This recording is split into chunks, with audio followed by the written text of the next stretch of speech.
Bueno, las 10 menos cuarto, la temperatura en Buenos Aires, María, por favor. 12 grados, Marcelo, y tenemos niebla en Buenos Aires. Increíble, pero todavía hay niebla. Bueno, muy bien. Ayer el juez federal Daniel Rafecas reafirmó que si se aprueba la reforma de la procuración que está en discusión en el Congreso, él baja su candidatura. Él lo dijo porque él había planteado originalmente que él aceptaba la postulación propuesta por el presidente Fernández para ocupar el cargo de jefe de los fiscales de la Argentina, siempre y cuando no se modificara la ley que regula el cargo, esto es, el modo de designarlo y el modo de removerlo.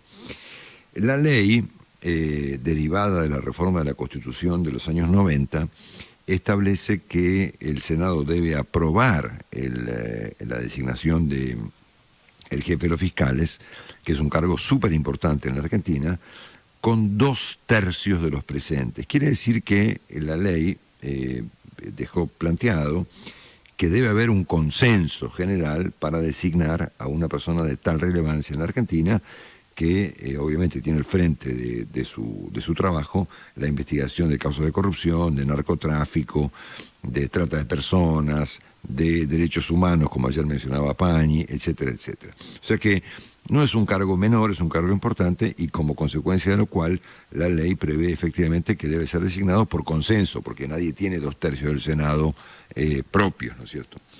Y esto es importante porque obviamente el cargo debe ser lo más independiente y lo más desconectado de la política posible, porque obviamente el jefe de los fiscales no puede depender del partido que gobierna, sea este o sea otro, inclusive con independencia de que las personas que lo designan tengan intereses en el problema judicial, porque hay senadores, la señora Kirchner, por ejemplo, u otros que pueden estar afectados por investigaciones de corrupción.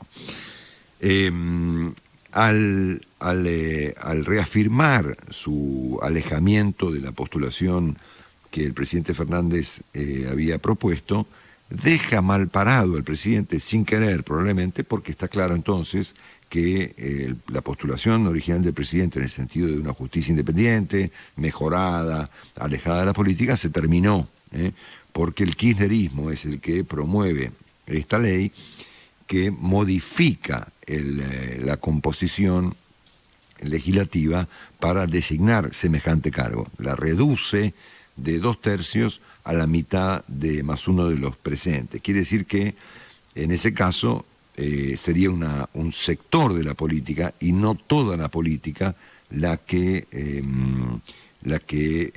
designa, digamos, al jefe de los fiscales, ¿no? Y también la ley nueva establece un procedimiento diferente para echarlo, lo pueden echar más rápido, es decir, es más rápido designarlo y es más rápido echar al jefe de los fiscales, que tiene un rango constitucional en la Argentina como un cuarto poder.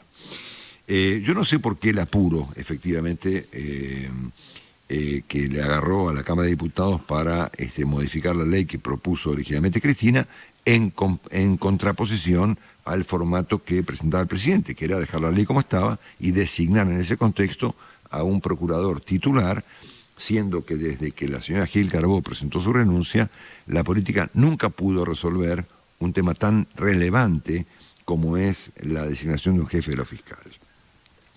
Ahora, ustedes recuerdan que yo venía planteando hacía tiempo, inspirado en libros, comentarios de gente de alto nivel, en los propios comentarios del presidente Biden y demás, el peligro posterior al populismo, ¿no? La instancia superior, el escalón que le sigue al populismo, que se llama autocracia, ¿no?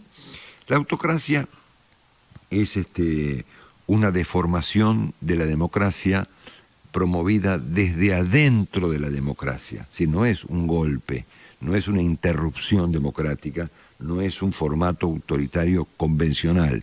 Es como la misma democracia se va deformando a sí misma a extremos, por ejemplo, de Venezuela. No sé, que bajo el argumento de que finalmente la gente lo votó a Maduro, Maduro se volvió un dictador, ¿no es cierto? Eso es la autocracia.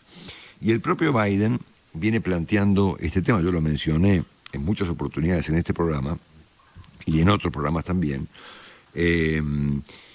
que es el peligro que enfrenta el mundo. De hecho, lo enfrentó los propios Estados Unidos, ¿no es cierto?, con la deriva final del presidente Trump. Es decir, no hay ningún país, ni siquiera Estados Unidos, que esté ajeno al peligro de los relajamientos del orden democrático y de la tentación autoritaria o la tentación autocrática, ¿no?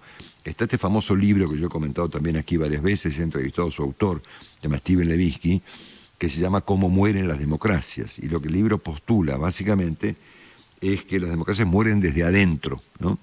Entonces, si miramos lo que está ocurriendo en la Argentina, no solamente con el caso del jefe de los fiscales, que por supuesto significaría de aprobarse la ley y de designarse como, por ejemplo, jefe de los fiscales, para poner un ejemplo, al abogado de Julio Devido, para ponerles un ejemplo, que es uno de las personas que suena eventualmente para... Yo no tengo nada contra el doctor Rusconi, será un gran abogado, pero convengamos en que el jefe de los fiscales no debiera ser el abogado de Julio Devido, ni el abogado de la señora de Kirchner.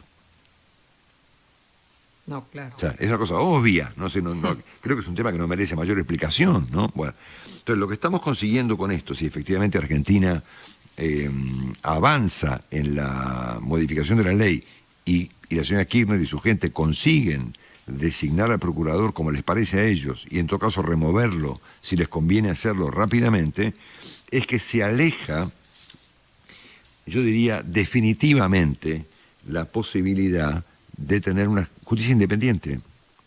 Si empezamos porque el jefe de los fiscales va a responder a un sector de la política, estamos claros que la idea de una justicia independiente se aleja mucho de la Argentina. Y recordamos que una democracia republicana tiene 3 poderes, no uno, ¿eh? Y el Poder Judicial es fundamental en el trípode que constituye una república. Dicho esto, si conectamos esta idea del avance sobre la justicia con el modo en que el gobierno y el propio presidente están avanzando sobre el sector privado de manera cada vez más radicalizada, nos estamos encontrando con una escena ya un poco más complicada todavía. Es decir, las libertades económicas, el progreso económico, la consolidación de la pobreza, la instalación de la inflación como un procedimiento de ajuste, más la pérdida de independencia judicial, bueno, estamos hablando de otra cosa, ¿no? Es obvio que hay gente que con todo criterio, por ejemplo, Sergio Berestein, sostiene que, bueno, Argentina está muy lejos, yo le pondría aún, de ser Venezuela, o incluso, por ejemplo, un tipo del nivel de Andrés Malamud ha dicho, bueno, Argentina está más cerca de ser una anarquía que un gobierno autoritario. Ahora, fíjense que la palabra que utilizó ayer Carlos Pañi para titular su larguísima y fantástica reflexión sobre este problema del procurador, el título que utilizó para encabezar su columna, que hoy está publicada en La Nación, dice el deslizamiento hacia un orden autoritario. Y la palabra clave en este título, ¿saben cuál es? ¿Cuál es? No es la palabra autoritario, es la palabra deslizamiento. Porque estos problemas que estoy mencionando, este rumbo, digamos, que a veces toman algunos países hacia el lado autocrático, se producen como un deslizamiento. O sea, no ocurre de un día para el otro, ¿no? Van de a poco. O sea, no es que de repente nos encontramos con que Alberto Fernández se volvió un emperador, ¿no es cierto? O disolvió el Congreso. No, es un deslizamiento. Eso, deslizamiento quiere decir que es despacio, ¿no? Paso a que paso. Es gradual, ¿no es cierto? Que gradualmente los países, en este caso Argentina, como le pasó a Estados Unidos en el final de Trump, por ejemplo, o como le pasa hoy a muchos países del mundo, se van deslizando lentamente hacia un formato, a juicio de Pañi, autoritario, yo usaría la palabra autocrático. Así que estamos enfrentando un problema muy serio con este problema del procurador, que hace juego además con otros temas de la agenda pública argentina, como por ejemplo la propia economía, y que me remite lamentablemente a mis observaciones anteriores respecto de que el riesgo que Argentina corre en esta etapa, digamos, vamos a llamarla post-populista, es volverse un país con características autocráticas. Obviamente que el presidente Fernández no debe tener en su conformación intelectual esta clase de impulsos, pero no debe tener poder para frenarlos. Entonces tenemos un inconveniente acá, porque obviamente una de las primeras víctimas que tiene esta ley de aprobarse es el propio presidente, porque su propia Cámara de Diputados le está aprobando una ley a la señora Kirchner que obtura el planteo del presidente de nombrar a un procurador normal, en consenso con la oposición. Son palotes básicos de la democracia. O sea, acordar el jefe de los fiscales es elemental. Entonces vuelvo para atrás y lamento tener que reconocer que mis comentarios respecto de vamos a usar la palabra de Pañi, deslizamiento autocrático de la Argentina, está cada día más cerca.